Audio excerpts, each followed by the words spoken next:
एक मित्र ने लिखा है,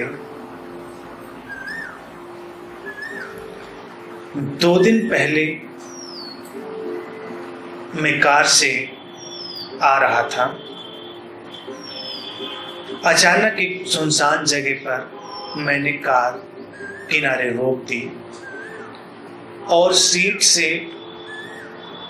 टेक लगाकर आंखें बंद कर ली और आनंद विभोर हो गया। ये आनंद इस प्रकार का था जिसे शब्दों में वर्णन नहीं कर सकते। यह आनंद कुछ क्षण ही रहा, लेकिन यूं लगा जैसे उन चंद लम्हों में मैंने पूरी जिंदगी जी ली है। जीवन के बाकी साल यूं ही बीत जाएं, न जाने ये क्षण फिर कभी आएगा या नहीं। यूं मन कहता था कि वक्त यहीं ठहर जाए और मैं उसी आनंद में डूबा रहूं, पर ये आनंद थोड़ी देर ही, चंद मिनट ही रहा। न जाने ये कैसा अनुभव था। अनुभव इस प्रकार था जैसे सुनहरा लाल प्रकाश चारों तरफ फैला हुआ है और मैं कहीं नहीं हूं। कृपया मार्गदर्शन करें। जीवन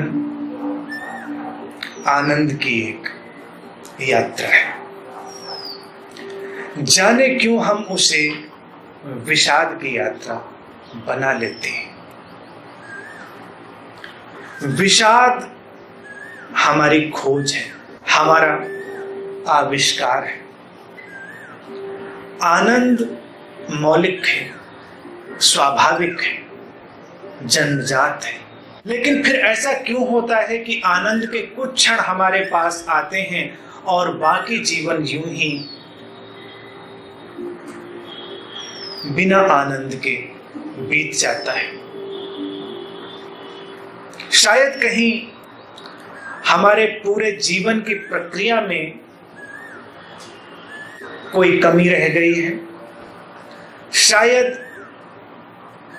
जीवन जीने का जो सही ढंग हो सकता है उस ओर हमने ध्यान नहीं दिया है। लेकिन फिर एक क्षण भी बहुत पर्याप्त होता है।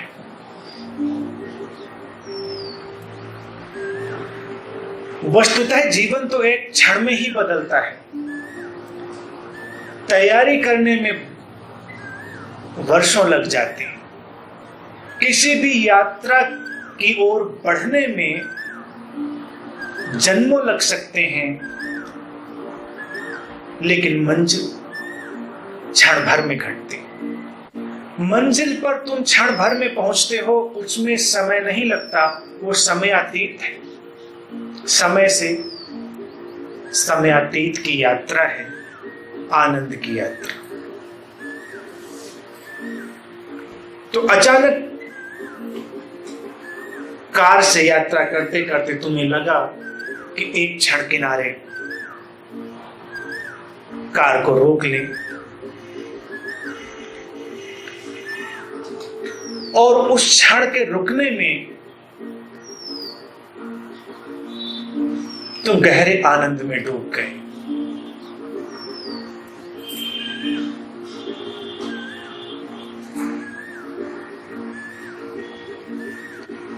जीवन में कभी कभी तुम्हें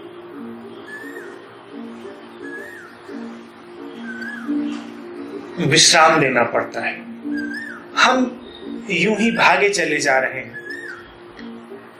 हम ठहरते नहीं। लेकिन तुम्हारे अंदर जब कोई गहरी प्रक्रिया जागृत होती है तो वो तुम्हें स्वाभाविक रूप से संकेत देती है, तुम्हें स्वाभाविक रूप से संदेश भेजती है कि तुम क्या करो। ऐसे ही तुम्हें लगा कि तुम किनारे ठहर जाओ। ठहरना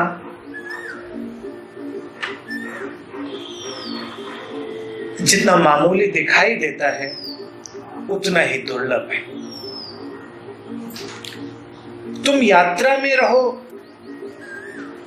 या ना रहो, तुम बैठे हो या चल रहे हो, लेकिन अगर अपने भीतर झांक कर देखोगे तो तुम सतत यात्रा में हो। तुम्हारा मन यात्रा में ही है, तुम चले ही जा रहे हो। शायद इस क्षण में शारीरिक ठहराव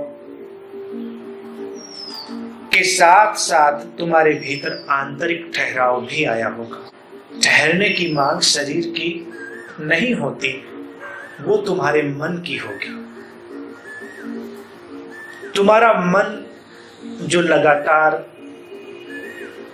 एक हलचल में था, एक उपद्रव में था, उसने चाहा होगा कि थोड़ी देर सब ठहर जाए, शांत हो जाए।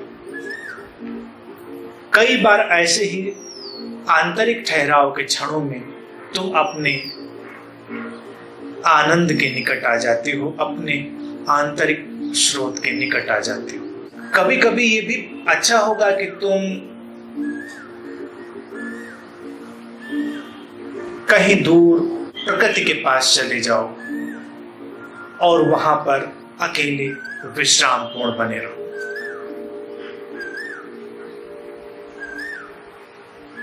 लेकिन अपने जीवन की इस आपाधापी से एक इंटरवल लेना तुम्हारे लिए रिजुविनेटिंग होगा, ऊर्जा देने वाला होगा। घरों में जब लोगों को कई बार ऐसे क्षण नहीं मिल पाते तो वो अपने ढंग से उन्हें ईजाद करते हैं। अभी तुमने कार में ठहरने की बात की और मैं आज ही एक महिला की डायरी पढ़ रहा था, पुस्तक उनकी थी। उसमें उन्होंने लिखा था कि घर में उनके इतने सदस्य हैं कि उनको एक क्षण भी शांति का नहीं मिलता, एक क्षण भी उनको अकेले का नहीं मिलता। तो दिन में वो 2-3 बार अपने गैराज में जाकर अपनी कार में 5-10 मिनट बैठ जाती हैं और गैराज में कार के भीतर उन्हें गहरी शांति का अनुभव होता है। अनुभव कहीं भी हो सकता है, बस केवल एक अपने भाव के साथ जाने का प्रयास तुम्हारा होना चाहिए। और यहां पर एक तुम्हारे भीतर से इंट्यूटिव लिविंग प्रारंभ होती है। जीने के कई सारे ढंग हो सकते हैं। असजगता से भरा हुआ जीवन का ढंग है, सजगता से भरा हुआ जीवन का ढंग है।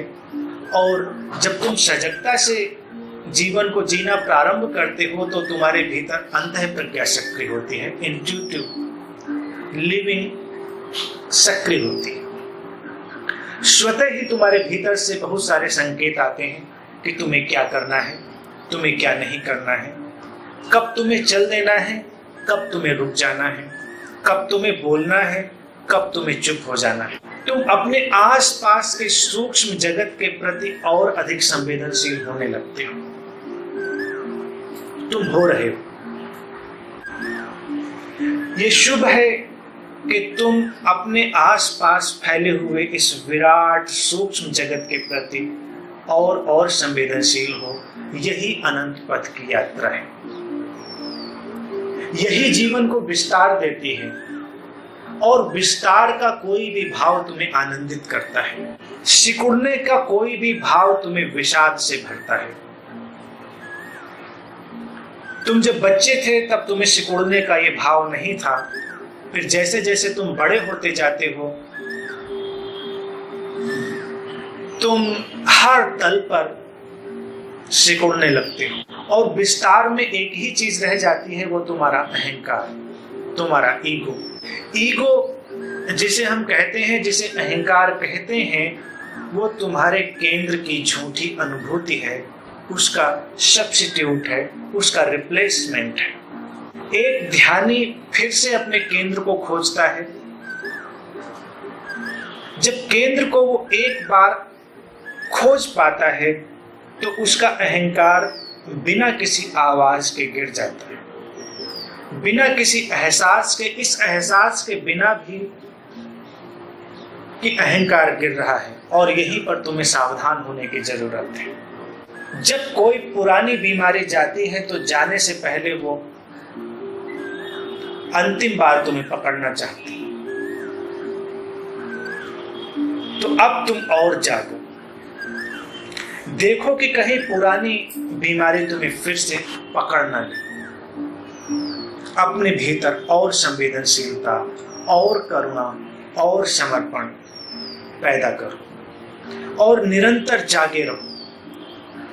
पहले तुम कम बातों में जागते थे, अब और ज्यादा बातों में जागो, छोटी छोटी बातों में, और देखो कि कहीं अंधेरा वापस जो जा रहा है फिर से लौटना है। सामान्य जीवन में ऐसा नहीं होता, लेकिन आंतरिक जीवन के नियम अलग हैं, उनसे तुम्हारा अभी परिचय नहीं रहा। सामान्य जीवन में जब हम एक बार रोशनी कर देते हैं तो रोशनी हो जाती।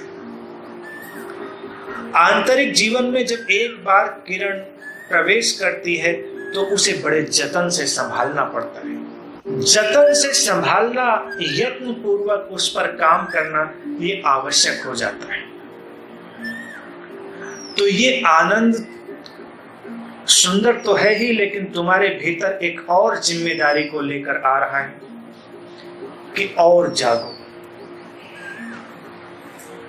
ताकि चूक मत जाओ।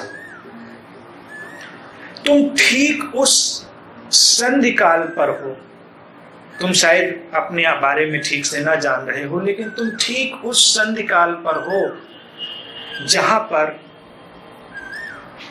मैं तुमसे अशरीरी तल पर संपर्क कर सकता हूं, जहां पर तुम मुझसे अशरीरी तल पर संवाद कर सकते हो।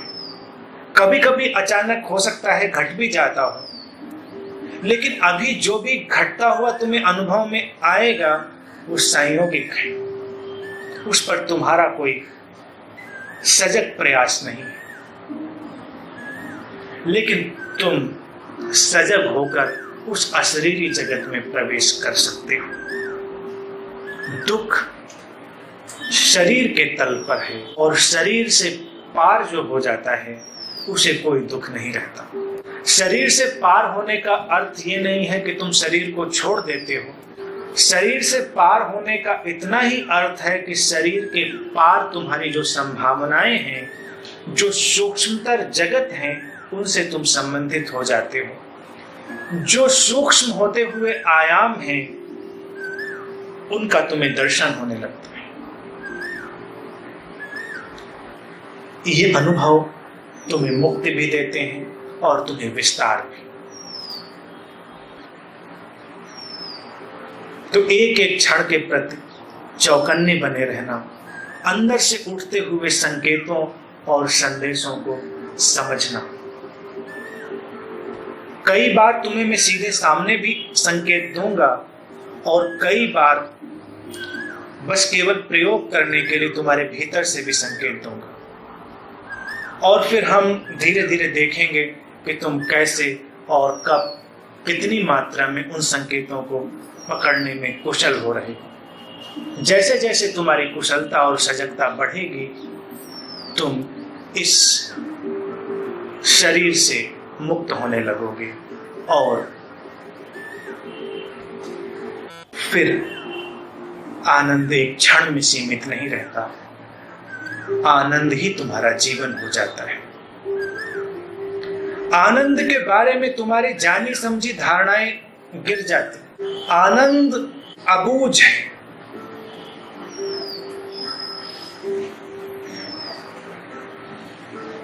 जैसे तुमने अपने अनुभव में भी लिखा कि उसे शब्दों में बताना मुश्किल है, तो शब्दों में कह पाने की जो गुंजाइश है वो दिन प्रतिदिन कम होगी, और जो शब्दों से पार है, जो बिना शब्दों से कहा जा सकता है, वो अनुभव धीरे धीरे बढ़ेगा। और सभी मित्र इन बातों का उपयोग कर सकते हैं, क्योंकि तुम जितनी मात्रा में जागते हो वो तुम्हारे लिए सहयोगी ही होता है। छोटी छोटी चीजें, तुम्हें 2-4 अंत में मैं और बातें इसमें इशारा कर दूं, उनका उपयोग कर सकते हो। क्योंकि जब ऊर्जा सूक्ष्म होती है तो उसे प्रारंभ में संभालना पड़ता है। कभी तुम किसी ऐसी जगह पर हो सकते हो जहां तुम ठहरना ना चाहते हो, तुम अपने आनंद को खोते हुए अनुभव कर रहे हो सकते हो, तो वहां से तुम जितनी जल्दी हट सको हट जाओ। तुम अपने वस्त्र पहनते हो, तुम अपने वस्त्रों पर ध्यान देना कि क्या तुम्हारे पास अभी कुछ ऐसे वस्त्र हैं जिनको पहनने से तुम्हें अच्छा अनुभव नहीं होता, उन्हें अपने पास से हटा देना। और ध्यान देना कि कौन से वस्त्र तुम्हें पहनने में अच्छा अनुभव होता है, उन्हें अपने साथ रखना। कंजूसी मत करना, क्योंकि कई बार हम पुरानी चीज़ों को हटाने में कंजूसी करते हैं। कई बार तुम सिनेमा का टिकट मंगा लेते हो और इसीलिए देखने जाते हो कि इतने रुपये का टिकट मंगा लिया है तो जाना ही चाहिए, जबकि तुम्हारे भीतर से एकदम से आ जाता है कि नहीं, जाने का कोई भाव नहीं बन रहा। अब पैसों की फिक्र ज़्यादा मत करना। वैसे भी तुम ज़्यादा नहीं कर रहे हो, लेकिन जितनी भी कर रहे हो अब उसकी भी फिक्र मत करना।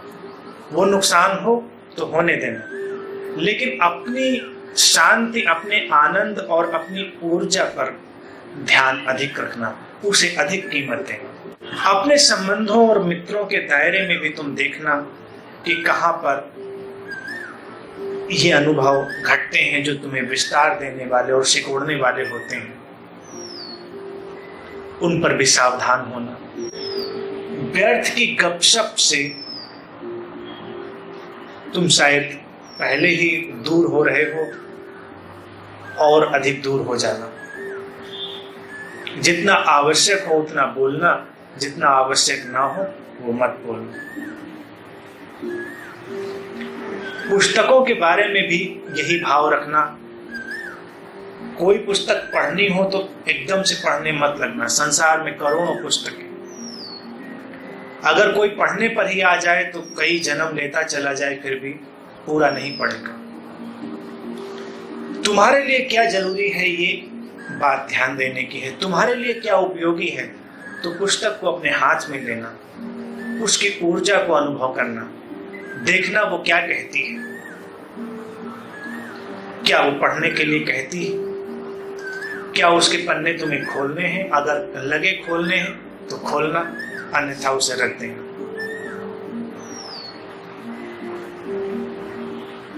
सुबह अखबार हाथ में लेना और देखना कि आज अखबार तुम्हें पढ़ना है या नहीं पढ़ना है, कैसी ऊर्जा महसूस होती है। कुछ लोग पूरा अखबार इसीलिए पढ़ते हैं कि 3 या 3.5 रुपए जितने का आता है तो पूरे पैसे वसूल करने।